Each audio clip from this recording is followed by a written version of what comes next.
Perjuangan menyelamatkan 55.000 buruh yang terancam PHK, pemerintah akhirnya resmi menurunkan harga gas industri atau liquid natural gas bagi industri menjadi 13 USD per MMBTU. Kebijakan tersebut juga diambil setelah pemerintah merespon aspirasi pelaku industri di tengah kenaikan harga gas dunia yang membebani biaya produksi. Namun di sisi lain, mempertahankan harga LNG yang tidak mencerminkan kondisi pasar dapat memunculkan risiko baru terhadap ketahanan energi nasional. Untuk melaborasi hal ini telah bergabung melalui sambungan virtual Abra Talatov, Kepala Pusat Energi dan Pangan Indef. Selamat pagi Mas Abra. Selamat pagi, Mas Yudi. Mas Abra, ini kabar baik, terutama kalau kita bicara mengenai nasib ribuan buruh ya yang terancam di PHK di industri marmer, tegel dan semuanya ini. Tapi kalau kita bicara yang lain adalah sebenarnya apa nih motivasi pemerintah di tengah harga LNG yang juga naik? Dan saya masih bingung nih, menghitung angka keluar hingga 13 US dollar dari 22, 23 seperti itu, Mas. Iya, yang pertama tentu keputusan ini perlu dinilai secara utuh ya, apakah memang ya keputusan jangka pendek ini semata-mata demi ingin menyenangkan ya di sektor industri karena adanya eh, bayangan bahwa resiko PHK itu semata-mata karena faktor kenaikan harga energi khususnya LNG.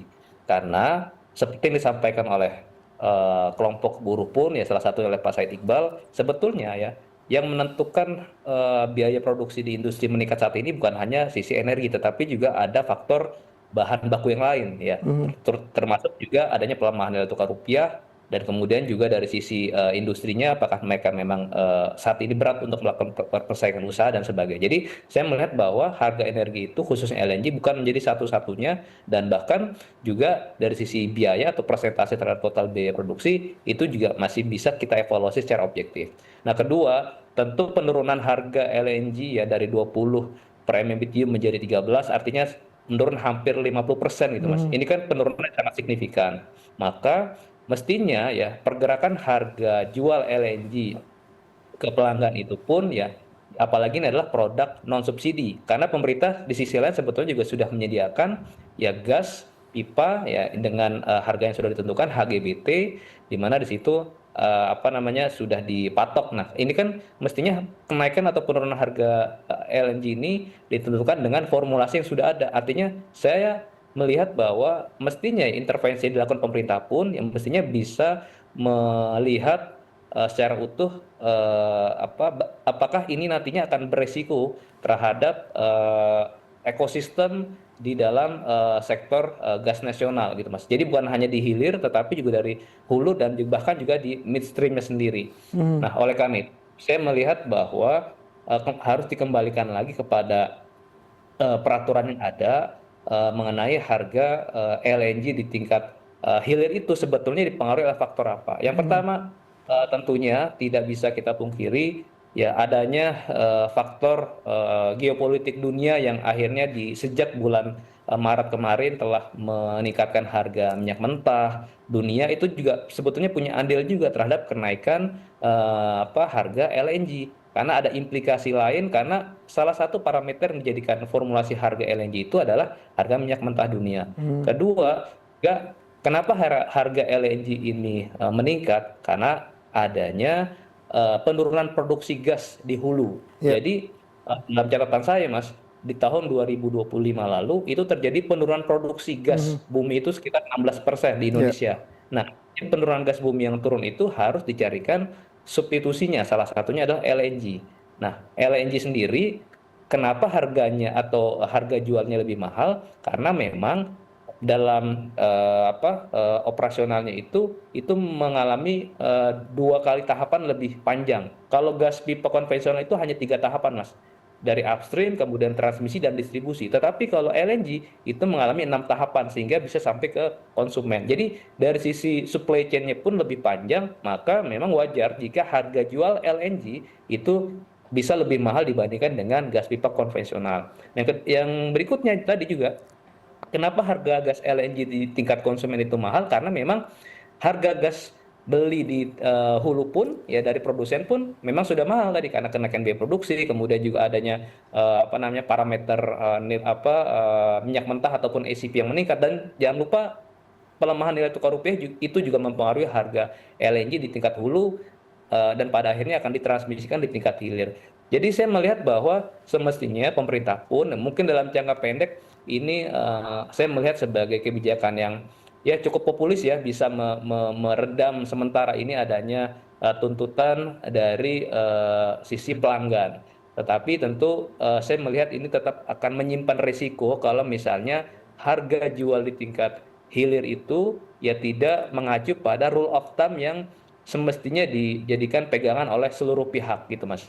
Mas Abra, sepertinya pemerintah harus hadir dari hilir untuk melihat bagaimana komponen ataupun variabel dari harga LNG. Tadi kalau kita lihat ada 6 tahapan, kemudian juga ada beberapa data yang saya baca di mana juga perolehan dari pemasok juga biayanya dihitung, parameter harga energi global, ICP, GCC, JKM, dan nilai tukar rupiah. Nah, tadi Anda sudah sebutkan lain mengenai ini. Nah, sepertinya pemerintah ada beberapa variabel yang dilepas demi memang untuk sementara ini mengobati kekecewaan akibat akan ada ribuan karyawan di PHK. Nah, ke depannya seperti apa nih peran pemerintah melakukan intervensi di langkah-langkah step ini yang cukup panjang dan kompleks, Mas?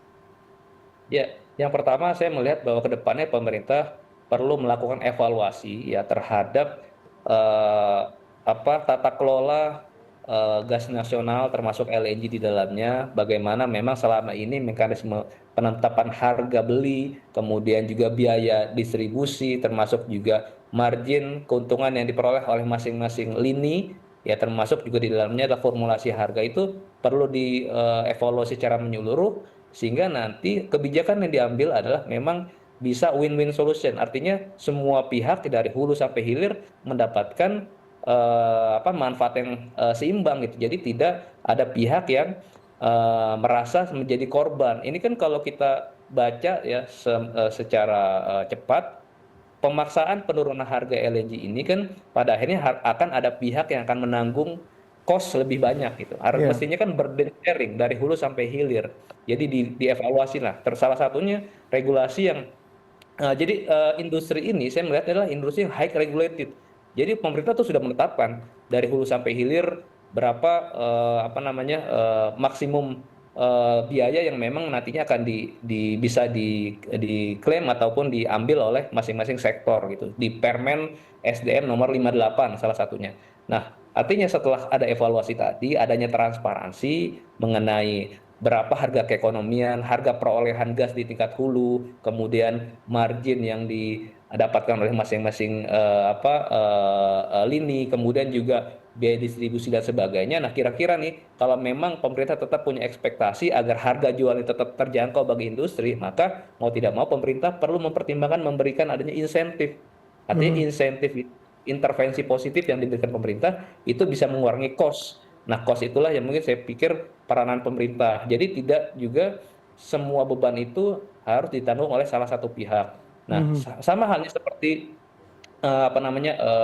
kebijakan pemerintah dalam menetapkan alokasi maupun harga gas yang HGBT ya, yang sudah ditetapkan oleh pemerintah itu kan juga artinya adanya wujud kehadiran pemerintah terhadap HGBT. Nah, tinggal mungkin sisi lain yang saya pikir juga menjadi momentum adalah melakukan evaluasi terhadap efektivitas mengenai HGBT, sejauh mana HGBT ini memang telah berdampak membantu ke sektor industri. Dan saya pikir ini juga sisi lain adalah perbaikan di sisi hulu. Tadi lagi-lagi ini kan persoalan harganya meningkat juga karena pasokan di dalam negeri yang terbatas. Maka upaya pemerintah untuk menggenjot investasi gas di sektor hulu itu juga menjadi hal yang mendesak. Jadi Mhm. harus holistik nih Mas. Iya. Kita tidak hanya bicaranya di hilirnya aja. Jadi setiap ada masalah langsung direspons secara reaktif.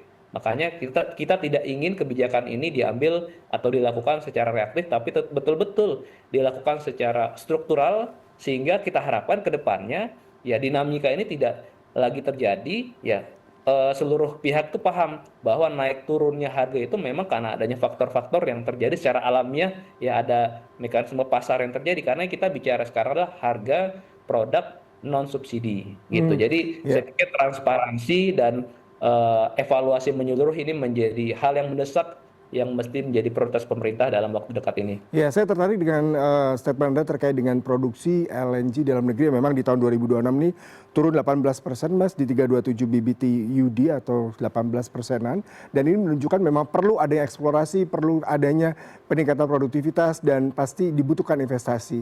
Tapi di sisi lain bagaimana investor ingin menginvestasikan teknologi dan finansialnya apabila harga keekonomian LNG di dalam negeri murah dan pastinya tidak tertarik dong mereka untuk berinvestasi. Bagaimana Anda melihat ini?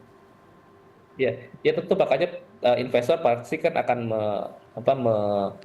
mengandalkan motif insentif tadi ya, Hmm. adanya keuntungan yang diperoleh itu juga harus bisa dijamin oleh negara.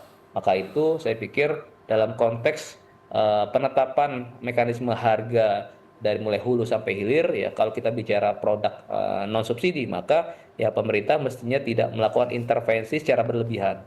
Justru intervensi yang bisa dilakukan pemerintah adalah intervensi positif dalam konteks memberikan insentif-insentif nih untuk bisa mengurangi kos produksi dari hulu sampai hilir, kemudian juga bisa menjamin adanya dukungan ya fiskal dan non fiskal. Non fiskal ini Mhm. ya saya pikir sisi regulasinya, kepastian hukum, kemudian yang kedua adalah infrastruktur apa yang dibutuhkan oleh investor di level hulu sehingga itu juga bisa menjadi daya tarik ya investasi di sektor hulu migas gitu Mas. Mas Abra ini saya menarik dengan harga beberapa LNG di negara lain seperti di Vietnam yang sangat kompetitif dibanding Indonesia sekitar $27,81 per SMMBTU, kemudian juga Filipina $28,50.